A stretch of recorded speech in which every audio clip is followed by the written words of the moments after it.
So the other day I was diving down one of these deep internet rabbit holes that we all know and love so well, and I came across this clip. Most people have microwave ovens in their house, cook a lot of food that way. Is that good? It's Dangerous? the best way to kill yourself really, really fast. You can even do a test. Microwave water, let it go cold so you don't think the heat did it. And you have your flower pots, 2 flower pots with the same flower, bought at the same shop. And one you water with regular water, and the other you water with microwave water. The one you water with microwave water is dead in 3 to 7 days. Dead, not minusculely grown. No, it's done. Now I would obviously love to prove this experiment right or wrong by doing it myself, but to be honest with you, I have neither the time or patience to conduct a controlled experiment like that right now, because I'm very busy with, important stuff out there. But luckily for me, we have the internet. And many people out there have actually tried these experiments themselves. First off, we have this woman who appears to be a scientist of some sort, who wanted to test out this experiment for herself after also hearing about it on the internet. She had 2 completely identical plants and 2 types of water. One that had been boiled on the stove and cooled, and one that had been put in the microwave and then cooled. This is what happened. Just 11 days in, and the results were pretty obvious. The plant that had been given the stove-boiled water thrived and looked pretty, while the one that has been given the microwaved water started to dry and started losing its purple blooms. So that seems pretty interesting, to be honest. Keep in mind, this scientist tried to do this experiment in the most controlled way, the exact same 2 plants. She says they had the same size and the same amount of purple blooms at the beginning. So really this is as controlled as we can get for a home experiment. But she wanted to double check, which is always good. And guess what?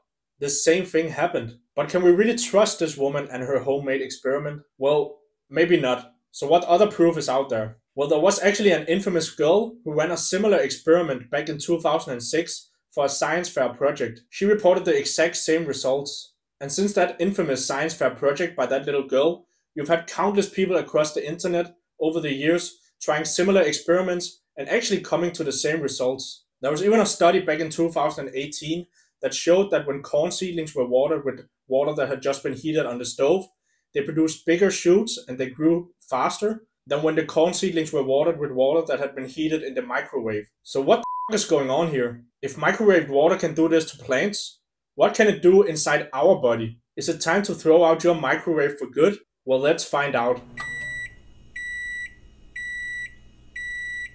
Microwaves weren't actually invented. They were discovered. After World War II, an engineer called Percy Spencer discovered something very interesting. He noticed that a peanut bar had melted in his pocket. That's when he realized it was actually the radar waves which had heated it up. Now, it wasn't really a surprise back then that electromagnetic radiation could do stuff like this. That had been known for a long time actually. But Percy Spencer was the first person who discovered that you could actually cook efficiently with these waves. So that's when he realized, why not use this technology to heat food? And boom, just like that, the billion-dollar microwave industry was born. At first, these microwaves were large and fridge-sized abominations, but slowly they turned into the small little black box that we know today. So how exactly does a microwave work? Inside your microwave is a device called a magnetron. This magnetron works by sending electrical currents through a magnet. If you adjust this setup a bit, you can control the frequency of these waves. In a microwave, these waves are tuned perfectly to heat the water molecules inside of food. When the water in your food absorbs these waves, it starts moving very quickly, and that creates heat through what we call friction. So at this point you might be thinking, it just heats food, what's the big deal? And yeah, I agree, it looks pretty harmless at first glance. After all, it's just radio waves heating water. But there's more to this story, and it's not just about the science, it's about what those waves do to your food, and ultimately, to you. So let's tackle the basic worries first. Radiation. Now don't panic. It's not like your microwave is a mini nuclear reactor, but it's worth noting that these waves can actually be quite dangerous if you decide to mess with the machine. Actually, there are some pretty horrific stories out there of neighbors peeling off the side of their microwave and then aiming it towards the other apartment next to them, and the people inside that apartment basically get very sick from this radiation. So let's get real here for a second.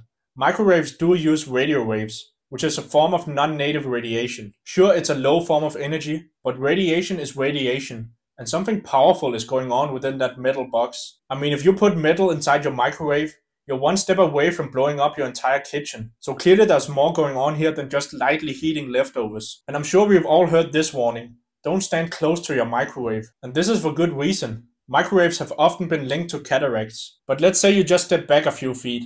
Problem solved, right?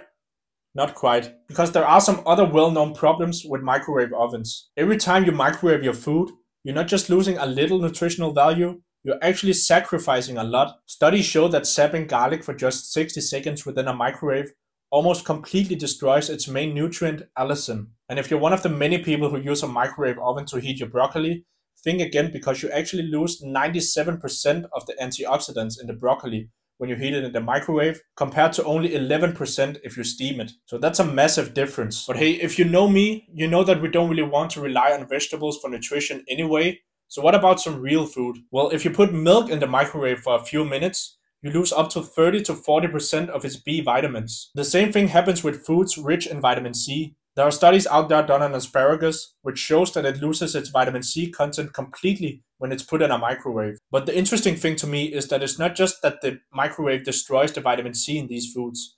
It's actually increasing the free radicals, which makes the foods use up their vitamin C, which is basically antioxidants, to basically stay alive. So it uses up its own vitamin C because of the toxicity induced upon it. And just to mention this as well, cooking foods in microwave can also increase the cancer-causing byproducts in food.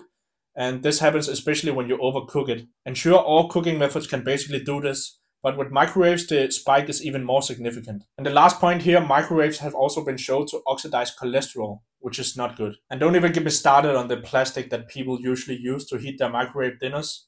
That's a Pandora's box in itself. This plastic can basically leach up to 44 different chemicals into your food. And this is not just BPA or phthalates, it's just a whole cocktail of toxins that you get in your food when you use plastic. So at least don't use that if you're going to use the microwave. But here's the kicker. All of these issues, they're just the tip of the iceberg. The real danger of microwaves is not just the obvious stuff like nutritional loss and leached chemicals. It's something much deeper. Something that goes beyond nutritional charts and studies. It's about the fundamental way that microwaves changes your food and ultimately changes you. So remember that experiment where it seemed that microwaved water affected a plant's growth negatively? Well, plants, just like us humans, are mostly water. The human body is 70% water, and most vegetables are over 90% water. So if microwaved water can harm plants, why would we think that our body, with so much water in it, are immune to these effects? I mean, let's just think about it for a minute. The microwave heats food by using a 2.4 gigahertz frequency. Once the food comes out of the microwave, it emits this same 2.4 gigahertz frequency.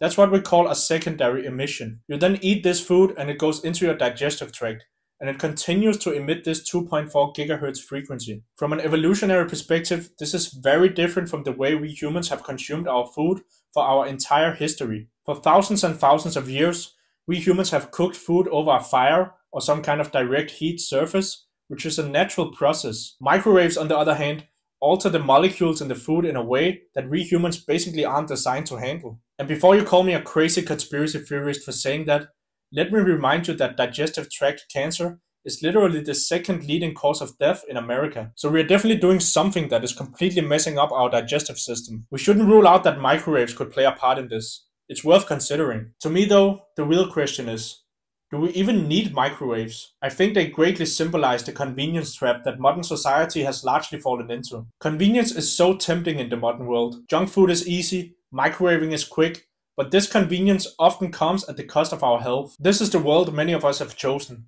A world where you can get a McDonald's cheeseburger at basically every corner. A world where food has become a mindless activity, something we just need to satisfy so we can get back to work. In reality, eating food is actually the most intimate interaction we have with our body every day, and yet it's often the place where people try to save the most time and money. I'm not saying you should be spending hours and hours in the kitchen every day, or that you should be entirely perfect with your diet. But if you catch yourself saying things like, I don't have time to eat healthy, I think it's time to seriously re-evaluate your life choices. That's my opinion. Sure, it might take a few extra minutes to buy healthy food, or to cook it using alternative heating methods. But isn't it worth it, considering this is literally what you're spending your hard-earned money on every day? I mean, what's the point of working hard all day to put food on the table, only for that food to be empty of nutrition and energy? The paradox is that the more effort we put into changing our bad health habits and creating better ones, the more energy we free up in our body and mind to perform at a higher level and be more productive. I see this time and time again with people. When we get someone on a good diet and lifestyle routine, they're able to 10 times their energy levels and their work output and their productivity. We have to remember that our brain is literally just a blob of fat made up of the nutrients that we get from our food. If you're living on Subway sandwiches and microwave dinners, you're giving your brain zero chance to operate at its full capacity. The same goes for energy levels. Someone with high natural energy levels can get twice the work done in half the amount of time as someone who's just dragging along on a standard Western diet. So what I'm basically saying is that performing at a high level requires a lot of brain power, and it also requires abundant natural energy levels. The best and only way I've found to achieve that is by changing your diet and lifestyle. If you want my help with that, check the description below. Stay healthy, everyone.